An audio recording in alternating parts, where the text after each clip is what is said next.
Selamat pagi Bapak, Ibu, Saudara-saudari sekalian. Hari ini Kamis 22 Desember 2022, Pekan Advent keempat bersama saya Maria Veronica dari Paroki Santo Stefanus Surabaya. Kita akan membaca dan merenungkan bacaan Injil hari ini yang diambil dari Injil Lukas bab 1 ayat 46 sampai dengan 56. Untuk itu marilah kita awali dengan berdoa. Dalam nama Bapa dan Putra dan Roh Kudus. Amin. Selamat pagi Allah Tritunggal yang Maha Kudus, Bapa, Putra, dan Roh Kudus, yang menjadi sumber iman, kasih dan pengharapan bagi kami umat-Mu. Puji dan syukur atas hari baru ini, di mana Engkau telah mengaruniakan rahmat kesehatan, damai dan sukacita bagi kami semua.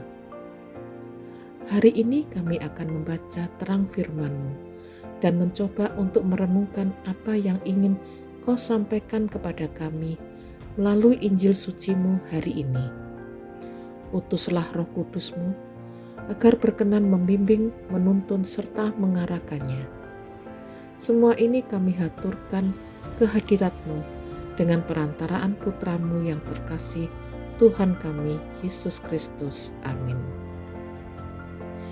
Inilah Injil Tuhan kita Yesus Kristus menurut Lukas. Dimuliakanlah Tuhan.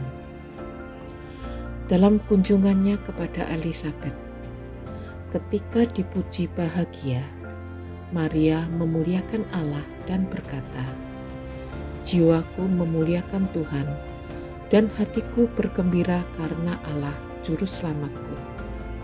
Sebab Ia telah memperhatikan kerendahan hamba-Nya. Sesungguhnya mulai sekarang segala keturunan akan menyebut aku berbahagia, karena Yang Maha Kuasa telah melakukan perbuatan-perbuatan besar kepadaku, dan namanya adalah kudus. Rahmat-Nya turun-temurun atas semua orang yang takut akan Dia. Ia memperlihatkan kuasa-Nya dengan perbuatan tangan-Nya, dan mencerai-beraikan orang-orang yang congkak hatinya.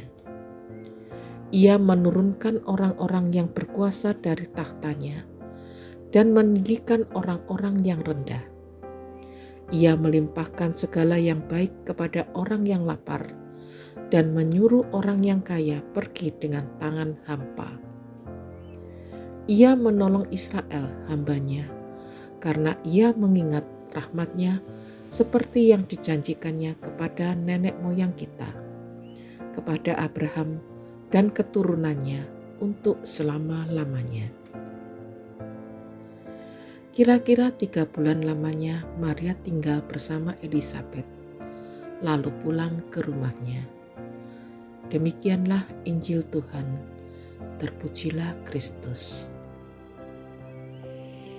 Bapak, Ibu, Saudara-saudari yang terkasih, hari ini kita mendengar kisah Bunda Maria yang begitu rendah hati di hadapan Tuhan. Di saat Elisabet memuji karena dia adalah Bunda Allah dan sangat terberkati di antara wanita, bukan kesombongan yang ditunjukkannya sebagai reaksi atas pujian Elisabet, tetapi malah menyampaikan pujian kepada Tuhan. Katanya, "Jiwaku memuliakan Tuhan, dan hatiku bergembira karena Allah Juru Selamatku. Sebab Ia telah memperhatikan kerendahan hamba-Nya." Dalam pujian atau yang dikenal sebagai Magnificat ini, Maria sungguh percaya bahwa Tuhanlah yang merencanakan semuanya itu. Tuhanlah yang menghendaki agar semua itu terjadi padanya. Dia percaya bahwa bukan karena usaha serta kemauannya. Tuhan telah memilih dia sebagai Bunda Tuhan. Tuhan sendiri yang berinisiatif untuk memilihnya. Sadar akan kebaikan Tuhan, ia kembali kepada Tuhan dan memuji kebaikannya. Itulah Bunda Maria, seorang wanita yang sangat sederhana, selalu menganggap dirinya atau lebih tepat menjadikan dirinya sebagai hamba Allah yang hanya tahu bekerja, menjalankan perintah Tuhan, dan tidak pernah ngomel ataupun menolak rencana Tuhan. Ia juga tidak pernah membanggakan dirinya. Ia selalu melihat keberhasilannya sebagai berkat dari Tuhan. Ia melihat anak yang dikandungnya bukan sebagai anak yang mengangkat derajatnya lebih tinggi, sehingga semua orang harus memuji dan menghormati dia. Hal ini sama sekali tidak diperlihatkan dalam sikap Bunda Maria. Ia melihat anaknya itu sebagai berkat untuk semua orang. Maria percaya bahwa anaknya adalah putra Allah yang datang ke dunia untuk menyelamatkan umat manusia dari dosa. Maria tetap melihat dirinya sebagai hamba Allah yang selalu siap menjalankan tugas dan kehendak Allah. Lalu, bagaimana kita merenungkan sikap dan teladan Bunda Maria ini? Bagaimana kalau kita dipuji karena kesuksesan atau karena kehebatan kita?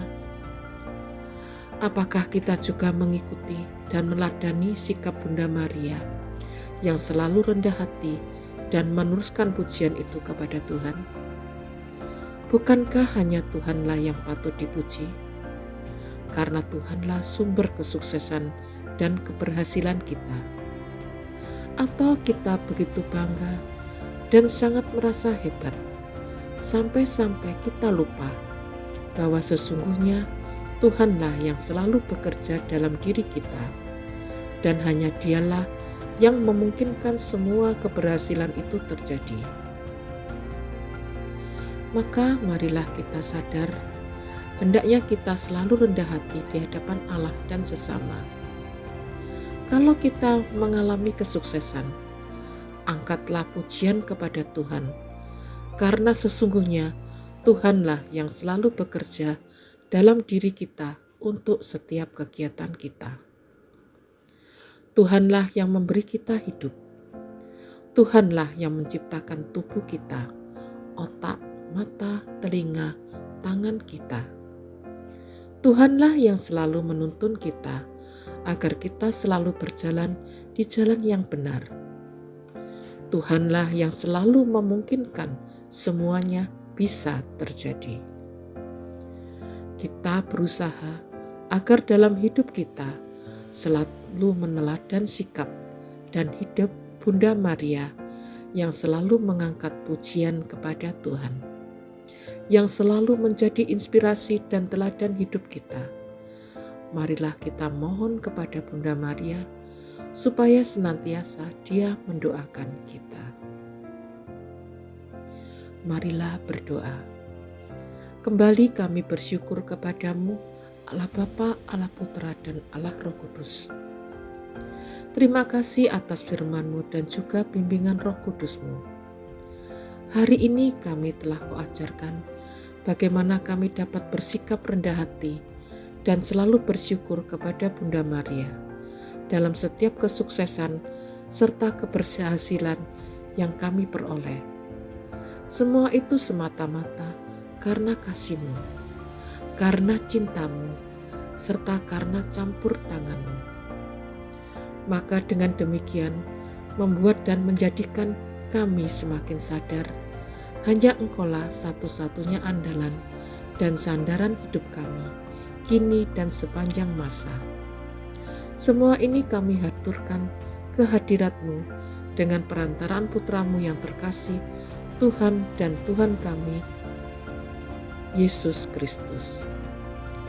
Salam Maria, penuh rahmat, Tuhan sertamu. Terpujilah engkau di antara wanita, dan terpujilah buah tubuhmu Yesus. Santa Maria, Bunda Allah, doakanlah kami yang berdosa ini, sekarang dan waktu kami mati. Amin. Dalam nama Bapa dan Putra dan Roh Kudus. Amin.